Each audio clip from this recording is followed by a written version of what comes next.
The only people who don't want to disclose the truth are people with something to hide.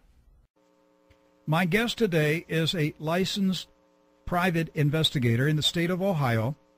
She works in a community outside of the city of Cleveland. Many of you will remember my interview in December 2009 with Neil Sankey. Together, my guest and Neil Sankey uncovered something that would put you and me in prison if we did the same thing. And this is what they've uncovered. Barack Obama, Barry Soetoro, has been using a Social Security number issued in Connecticut between the year 1977 and 1979, despite the fact that Connecticut is a state in which he never lived or even visited at that time in his life. So I'm glad to welcome to True News for the first time Investigator Susan Daniels. Susan, welcome to the program. Oh, thank you very much, Rick. Well, Susan, we interviewed Neil back in December 2009. Tell me how the two of you got together on this project. Actually, we worked independently. I wasn't aware of Neil until we had started my work. And we came to the same conclusions. So you guys didn't start this out together. You were working independently. Right. No, I had never heard of him. Okay, so tell me how you got started on investigating Obama's mysterious past. Well, probably sometime in August of that year, somebody came to me with concerns about what was going on and asked me to start looking into Obama's background. I did not expect to find anything because by that time he'd been in office for a while, and I tried a couple of the larger databases. Private investigators, because we are licensed, are allowed access to databases that you would not be able to access.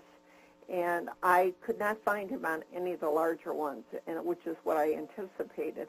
But when I got to some of the smaller, more obscure ones, I immediately found a Social Security number, and then I started running that and came up with about 10 pages of addresses for him using that Social Security number starting in about 1986. And it was for his houses in Chicago, his law offices in Chicago, where he lived in Massachusetts, when he was in Harvard, when he was a senator in Washington, D.C. And every one of them, when they come up on these databases, it says issued in Connecticut between 1977 and 1979.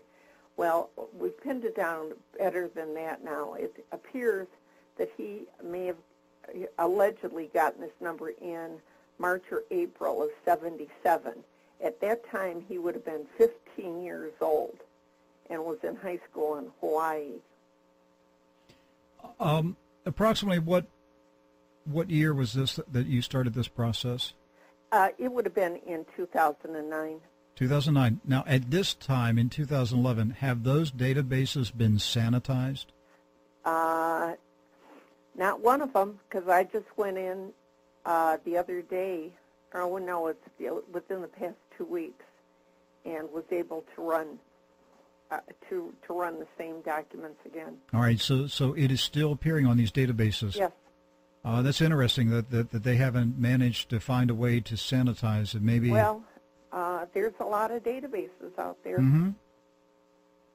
All right. No, and the thing that's very interesting, 2 weeks ago, what I was able to do also is there is a government website where you can verify people's selective service number, and if you all you have to do is go to Google, and then you put in selective service verification, and a government site pops up, and in that you put a person's last name, their Social Security number, and their date of birth. And 2 weeks ago, I ran him. It pops up, and what it has is his last name and his date of birth, his selective service number, and the last four numbers of his Social Security number, and those are the ones that are the Connecticut Social Security number. And it says that the number was issued in September, I think it was September 4th, 1980. However, the document that he filled out allegedly in 1980 to get that number is, I believe, a forgery. Because what they did is, underneath the date stamp of when this was supposed to have been filled out, every other one that I was able to get my hands on has the entire year of 1980, and his is an off-center 80. And it appears that somebody couldn't find an old stamp, so they took a 2008 stamp, cut off the first two and the 0, and then turned the stamp upside down and stamped it that way. Because at that time there was no Photoshop software. Right. So it had to be done manually. Right. Susan, as a private investigator, I'm certain you've come across all types of cases of identity fraud. Back in those years of the mid 70s to 80, how common was it for people to obtain a fake Social Security number? Well, a lot of the databases don't go back into the 70s. Occasionally they do. Mostly it starts in the early 80s. When I started looking, I immediately knew when it popped up Connecticut for him, I knew it was fraudulent. I mean, I knew within 2 seconds of when it came up, because I knew what his age was. I knew where he was. As I have told people, if it had come back with possibly a California Social Security number, I probably would not have paid any attention to it. But when I saw it was Connecticut, I knew immediately that it was fraudulent. Also, why did you know it was fraudulent? Well, because I knew that you have to, you get your Social Security number in the state where you're living when you apply. And on the form he would have had to fill out, there would have had to have been a Connecticut address for him to get the Social Security number there. And I knew it could not have been done. Do we have any way of knowing the address he used? No. See, this number would have been issued to somebody else previously. Okay, so they just gave it to him to use starting in the mid-'80s. All right, so this was a legitimate Social Security number that had been issued to another person. Right, because when I ran through a Social Security verifier database, it came up with his name when it was issued, but it also came up the year 1890 on it. And that is something in 16 years I have never seen. Wait a minute, you're saying that this Social Security number that Obama has been using since the 70s or 80s, that it was originally assigned to a Connecticut resident who was born in 1890? Yes. And what I believe happened is that in 1977, this person, the Social Security didn't even come into existence until 1936. And it was voluntary, not mandatory, that you have a number. I believe what happened, like for instance, my grandparents never had Social Security numbers. I believe what happened is that in 1977, the person who was born in 1890 got sick and needed a Social Security number to get medical care. And I think they probably died shortly after. And how would Obama manage to find this person's Social Security number? He didn't. Somebody found it for him. And in fact, Bill Ayers, in a book he wrote about the Weathermen, one of the things he bragged about was his ability to come up with entire new identities for people. And he said that the basis for all of them was always the Social Security number. So I think it's highly probable that he would have been involved in it. What else do we know about this, the use of the Social Security number? Well, this was very interesting. When all these addresses came up, a phone number kept coming up also for him. And what I did is then I ran the phone record. And that came up with about, 10 pages with, again, different addresses and things. But what was really interesting, because it had a place for not only the Social Security number, but his date of birth. And on one of the pages where it said date of birth, 3 times in a row it said 1890. And the Social Security number is 042684425. Is that correct? It? And we're giving this out on the air. 042684425 is Barack Obama's Social Security number. Well, that's the one he used. It's the one he's... Do we know if he's still using it? Oh, I doubt that very much. When is the last time you saw evidence that he used it? I believe it was, I can't remember if it was 2007 or 2008, but it was while he was a senator, because I have several addresses in Washington, D.C. for him with that number. So he was using it at 2006, 2007, right, 2008 as a U.S. senator. Right. And this number is linked to houses where he lived, to yeah. offices? Oh, everything. Law offices. Yeah, everything. The house that he claims that he has in Chicago right now. That number, it came up with that Social Security number. Susan, you're licensed by the state of Ohio, right? Right. 16 years. 16 years. And what is involved in becoming a licensed private investigator?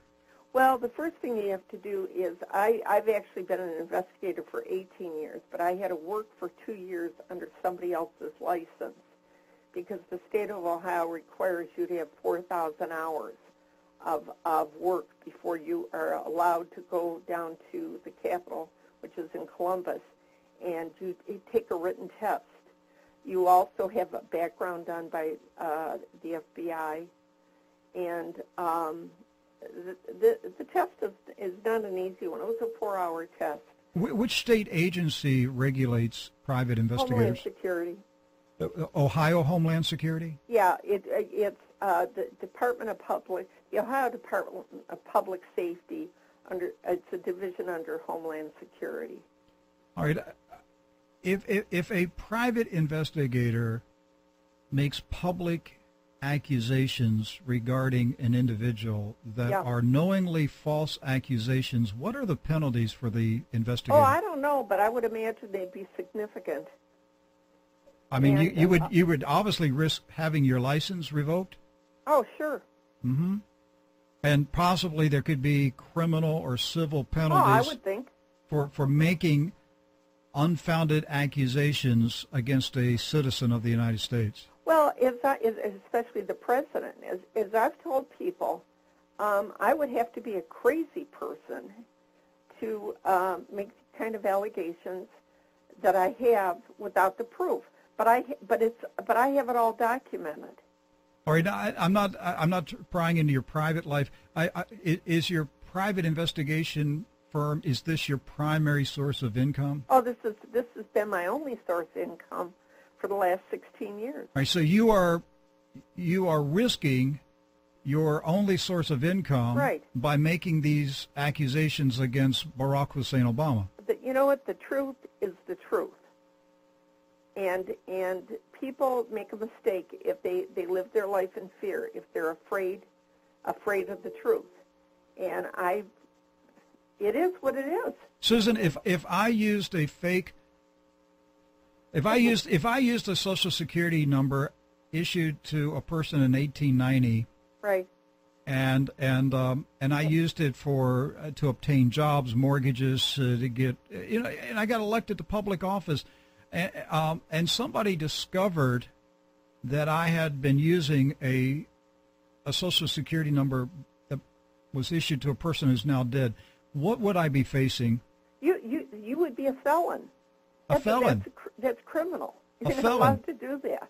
How many years? What do you think I'd get? 10, 15, 20 years? I have no idea. Yeah.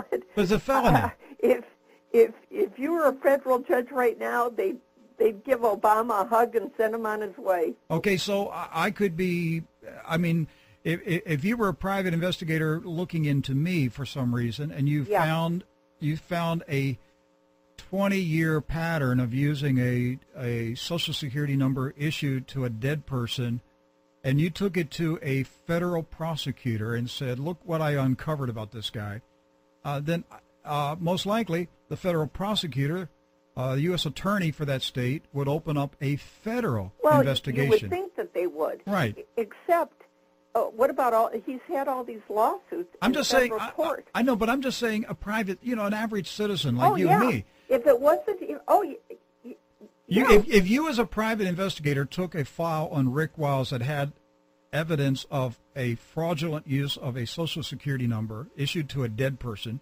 and you showed a U.S. prosecutor that that's true about me, right? Most likely that U.S. attorney would open up a federal criminal investigation. I would be subpoenaed. I would be brought in and questioned under oath, and I would be indicted. I'd be handcuffed, taken to a federal detention center by U.S. Marshals. Yeah. If you had been elected President of the United States, as Rick Wiles, a common citizen, they'd say, well, take it to the county court. We're not going to handle it federally. But the same scenario that you give for federal court, it's entirely possible. Or let's put it this way, it's not impossible. Okay, have you taken your evidence to any law enforcement agencies? Oh, let's see. Remember all these people running for Congress with all the promises they made? I contacted my own congressman. I contacted John Boehner's office. I contacted Darrell Ice's office. I contacted Eric Cantor's office, and not one of them ever acknowledged me. They didn't even acknowledge your contact? No. As a matter of fact, in 2009, in the fall, I sent it, in August of 2009, I sent it to Rush Limbaugh and Glenn Beck. And they never acknowledged it. See no evil, hear no evil. Yep, just turn a blind eye. But you have evidence. I absolutely have evidence. Have you taken it to any federal attorneys, prosecutors? There is a case right now that is going to be heard in San Diego regarding his eligibility. And an investigator for Attorney Gary Creep contacted me and asked me to document the information I found, and I sent everything to them. I had previously filed an affidavit in a lawsuit in California with accompanying documents showing what I had found.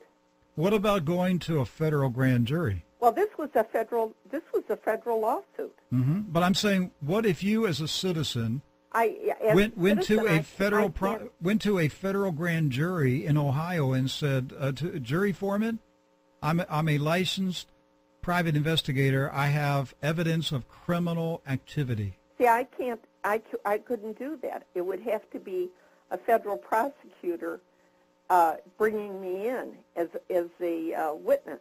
I mean, there's no way an individual can go to a grand jury. Is there anybody on the planet in any official capacity other than radio talk show hosts and writers?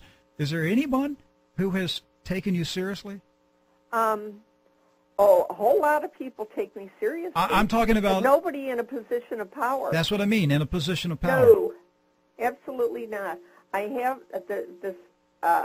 my stuff has all been sent to Donald Trump. I don't know if he'll do anything with it, but I sent it to him twice, and somebody who knows him was supposed to send it to him again. Why is there a cover-up? You know what? If I knew that answer, I wouldn't be working anymore. I'd write a book and be a rich woman. I mean, Richard Nixon was driven from the White House because his guys broke in. I believe that eventually he will be driven from the White House, too. I do, too. And I think it's a very sad state when the first black president of the United States turns out to be a fraud.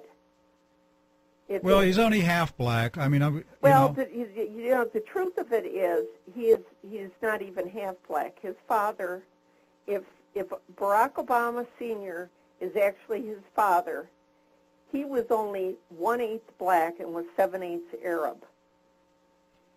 Susan, what about the use of the name Barry Soetoro? When he was supposed to have been adopted by Lolo Soetoro, and nobody has found any place that he ever changed his name back. Okay, that's what I'm getting at. If he went to school, he went to college as Barry Soetoro, so that means he filled out applications, he filled out documents as Barry Soetoro. Well, I also think that he went as a foreign student to Occidental. I suspect he did. But what I've been asking for 3 years is what court and who is the judge who changed his name from Barack Obama Jr. to Barry Soetoro? Nobody has ever found any kind of record of that. And then who changed it back? Because there are documents showing him registered as Barry Soetoro in Indonesia. Yes, I know. But there is, and his mother had him taken off her passport, which suggests that he was adopted. So, but there's court? No indication that it was ever changed back. That's right. So what is his real name? We have no clue. And I'm wondering if Barry Soetoro has a separate Social Security number. Oh, I'm sure that there is a second Social Security number. Have you run a check on Barry Soetoro? Yeah, and nothing comes up. Yeah, I did that early on, several years ago. Susan, we have an imposter in the White House. Yeah. Oh, I know that. I've known that for years. An undocumented alien. Imagine my frustration holding documents in my hand to prove it and not knowing where to go with it. But the cover-up crosses both parties. Yes, it does. The Republicans are in on this cover-up. I said that it's gotten to the point where you can no longer tell the difference between the Republicans and Democrats. They're all the same, and I said they ought to be made to wear sashes so we can tell them apart. Or different colored skirts. Yeah. Well, I said maybe bow ties for the Republicans, something. Yeah, no one should trust the government because everything that they tell us is a lie. With Donald Trump, I don't know what to make of Mr. Trump. He certainly has a vocabulary that you'd only hear on a Navy ship. But you know what? And I think that just goes to his level of frustration. I know that, and I don't know what he really believes on issues, but I greatly admire his courage. So do I. And I watched what they did to him Saturday night at the White House. Yeah, I read about it. Pathetic. I watched it. They were deliberately trying to provoke an outrage from that man. I think they wanted him to stand up and throw chairs. They called him a racist. They did everything right with the man sitting there. Yeah. Well, that's Obama in his smugness and his arrogance. I thought it was interesting that they broke into Trump's TV station in the last 15 minutes with this big announcement that Obama was dead, and he had been dead for quite a while. You mean Osama, not Obama. Osama was dead. That's yes. what I meant. Osama. Yeah, and already, Susan, the photographs of dead Osama turned out to be photoshopped. Yeah, I saw that. The photographs of Osama bin Laden are as fake as Obama's birth certificate. I will not believe it till I see some legitimate pictures. I think it was very interesting. The timing of this is just amazing. As I was watching Donald Trump Saturday night at the White House Correspondents' Dinner, I thought, if I had his money and I was sitting there being made fun of by this arrogant, pompous butthole, I know what I would be thinking. Oh, oh, believe me, he'll get even.